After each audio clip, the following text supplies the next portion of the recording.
જબીલ મનાપાઈમાં electronics manufacturing સુવિધામાં રૂ. 2,000 કરોડનું રોકાણ કરશે, જે 5,000 નોકરીઓ પેદા કરશે.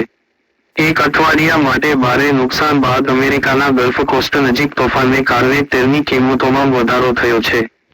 જાપને એશિયન ડેવલપમેન્ટ બેંકના વડા તરીકે ભૂતપૂર્વ ચલણ રાજદ્વારી કાંડાને નામાંકિત કર્યા. ચીનની નિકાસ એશિયા પેસિફિક બજારોમાં તેજી તરફ દોરી જાય છે.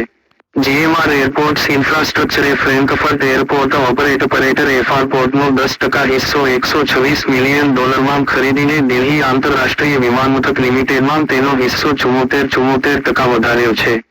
ભારતી એરટેલે તેના ડિજિટલ શાખા એરટેલ ફાઇનાન્સ હેઠળ ફિક્સ્ડ ડિપોઝિટ માર્કેટપ્લેસ શરૂ કરવાની જાહેરાત કરી. આ નિશ્ચિત થાપણો દર વર્ષે 9.1% સુધીના આકર્ષક વ્યાજ દરે આવે છે. ટાઈમ ટેકનોપ્લાસ્ટ લિમિટેડને 67.21 કરોડ રૂપિયામાં પ્રકાર IBC-NGC-BG મોબાઈલ સ્ટોરેજ કાસ્કેડના પુરવઠા માટે મંજૂરી મળી છે. ક્ષમતાના વિસ્તરણ માટે રૂ. 2359 કરોડ સુજાલોને NTPC ગ્રીન એનર્જી લિમિટેડ NTPCની નવીનીકરણીય શાખા તરફથી ભારતના સૌથી મોટા વિન્ડ પાવર ઓર્ડરની જાહેરાત કરી.